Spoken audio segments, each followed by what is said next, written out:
Hello ladies and gentlemen, this is King Ruthless, and I'm bringing you another StarCraft 2 commentary. This is going to be a Protoss versus Protoss on the map Xel'Naga Caverns, and right off the bat, look at this little badass right here. He's going to just leave the base and say, you know what, I'm not mining minerals, I'm going to go prepare for a rush, because there's no reason for you to scout this early in PvP.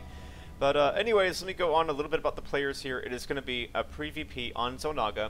It's going to be Jjang spawning here in the top right. He is a member of the clan EXE. I like to call them EXE, but it's not correct. It's actually EXE. And so, yeah, he is the blue Protoss who will be rushing here. And his opponent is nGlegosu. We're just going to call him nGlegosu. He is spawning as a red Protoss in the bottom left position. I'm not sure what clan he's a part of, or if he's a part of a clan at all. This could be a ladder match since it is red versus blue. As we see here, we're going to look at the income tab real quick. It is pretty even as far as harvesters is concerned, but because Jjang is going for a 2-gate, I mean, you could do, cannons in this position, but it's more likely you're doing 2-gate because of pylon placement. Because he's doing a 2-gate, he's going to cut pro production in order to get out those gateways even faster. So just staying on 10 harvesters right now. I'm going to go to the income tab right here so you guys can have a look.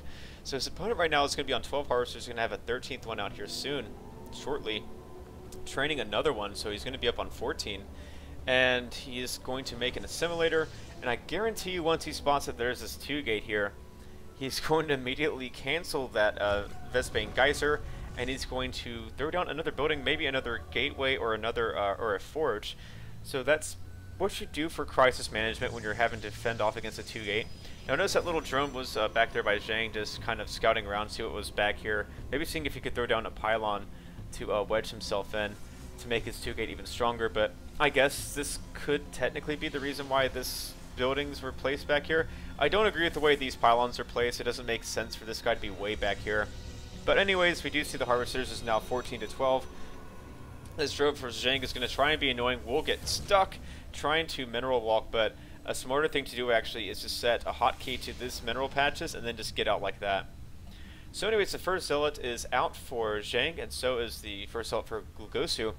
Now, really what Jjang wants to do here is to disrupt the mining, because he already sees that there's a zealot in the mineral line. He just wants to force his opponent to micro. I'm not sure why he's throwing a pylon down here. Maybe he is waiting for another zealot to come out before he cancels that. If that's the case, then I disagree, because he's going to have to cancel that, and it's going to cost him about 25 minerals. So I disagree with that play, and now as a result, some of these probes are going to start to go down. So one probe is picked off here. Nice micro here from Jjang, microing back that weakened zealot. Will they get another probe? No, they will not, but these three zealots is escaping with their lives right here. Very low on hit points, and now they're going to start picking away at this cannon, but they need to run away. These zealots are going to be able to escape just barely. But one of them does go down, so now it's 4 zealots here for Jjang, and 3 for nGlegosu, who's elected to throw down a cannon back there. I do not agree with that at all. I do not think that cannon needs to be there. In fact, that cannon should possibly be up, over in this direction. And since he doesn't have these pylons in very good places, he can't throw it at this end of the mineral line. So he's going to have to defend this end very much so. He's, kind of zoned out this end, and this is going to be at the end that he's going to have to zone out. It's going to be really tough for him here. I disagree with this pylon placement. It's going to be very problematic for the rest of the game. So we do have both players just sort of dancing around with their zealots. First gas is completing here for nGlegosu, and meanwhile it looks like Jjang has just started his first gas and is going to throw down a cybernetics course. Very smart right here. And Jjang is going to be able to pick off this gateway. I'm not sure why it was decided to be put here. Yeah, so it will be cancelled. This zealot will get picked off here, and he will not be able to get this round, so Jjang is going to take a loss. He's going to suffer a loss, but he's caused so many cancellations on buildings, I think it's sort of evened out. He's also forced 2 cannons, and they're in very bad positions. So I have to say, an issue I have with this build from nGlegosu is his cannons are in probably the worst places they could be, because his pylon placement is so bad. So the cybernetics core is going to be built above this cannon, and this will be safe against zealots, but once stalkers are in the game, I mean, they'll be able to shoot it from range, so they'll be out of range of this cannon, actually, because I believe they have a range of 6. So we have more zealots joining the party. I mean, again, Jjang has the zealot advantage. This is really going to help him even when the stalkers come out, because if he's able to get his stalkers out at the same time that his opponent is able to get his stalkers out, it won't matter. Even if he's, delayed 1 or 2 stalkers, he's going to have the Zealot advantage. He needs at least one Stalker, and now these Zealots are going to push up in here to the mineral line and take a few hits. So it's a very difficult time for both players. It's going to be very hyper micro intensive. The Zealots are positioning themselves out here, and Jjang is going to make sure to have them on hold position so they don't attack for any specific reason. Now Jjang is making sure to have his weakened Zealots towards the back so they do not take the initial damage. But we have the 2 Stalkers on the way here for nGlegosu. And meanwhile, his own Stalker is on the way. So it's going to be 1 Stalker versus 2 Stalkers. Very nice timing on that Stalker, but again, what I said about the Zealot count, you're going to have that advantage. Now, Jjang does not want to move this way all the way down the ramp. He just kind of wants to stay in this area right here where he's going to have a better concave. His opponent is going to have to come from this position. He's just going to have a better angle. And now he might be able to pick off one of these Zealots. No, he's not. But notice how his Stalker is always in the middle of these Zealots. And really, you just want to keep this positioning right here. You don't want to run all the way down the ramp, because if your opponent is able to even squeeze out 1 sentry, your rush is over. Because he's going to then have a better concave. He's going to have a better positioning at the top of the ramp. And, you know, it's just really hard to come back from that. So, you can go sentries for the defensive 4-gate. It's actually better to just go pure Stalker and Zealot if you can micro correctly. But I mean, if you do the same, you know, the same way, if you do perfect micro with your sentry and you catch your opponent off guard, it can make or break the game. So another 2 gateways going down here for nGlegosu. They're about to complete. Meanwhile, these 2 gateways have just completed. And see what I was talking about, this placement of the cybernetics core. This is a very important building. If this building goes down, nGlegosu will not be able to make any more Stalkers or Sentries, and so he will be set back to the Stone Age, only be able to make Cannons and Zealots. And of course, if he cannons up too much, then his opponent can just go for some sort of Robotech and just crush him. He'll be able to tech up faster. So now we have a bit of an engagement here for both players, and it looks like Jjang will get the better end of that engagement. But let's look at the units tab since this is so close right now. This is all that matters from here on out. No more production tab, only unit count tab. So we are going to have 6 Stalkers here for Jjang, and only now just 6 for nGlegosu. And I think that Jjang has a better Zealot count. Yes, he does. It has finally evened out, but he's able to pick off one of the Stalkers. Nice focus firing on these Stalkers, by the way. But Jjang will be forced to fall back. So now Warp Gate research has completed. It is going to be 8 Stalkers now for Jjang, and 6 Stalkers and 4 Zealots for nGlegosu. Now, if he can just stay up here with his units, he should be fine, but instead he's electing to run down the ramp. I disagree with this. His opponent's going to have a better concave initially. He's going to be able to take off more shots off of those Stalkers. And really nice positioning, really nice micro here from Jjang. And nGlegosu's just losing so many of these Stalkers. Once he loses that Stalker advantage, he's going to be in a world of hurt. And I think there's plenty of Zealots here to tank damage and do additional DPS. Now, there are 3 Zealots left here for nGlegosu, but again, Jjang just has the Stalker advantage, and this is what matters in the early game of PvP, especially when you're trying to fend off a 2-gate. So now, I think this first Stalker will go down, the second Stalker will get picked off as well, but now these Stalkers have kind of trapped themselves in a very strange spot, so now the Zealots are going to be able to chew away at them. But remember, as long as they're able to focus fire correctly and micro back the weakened Stalkers, he should be fine. But with more warps coming in, we have 2 more Zealots and 2 more Stalkers. Now, I don't think he's going to get the block, but he does get the block, actually.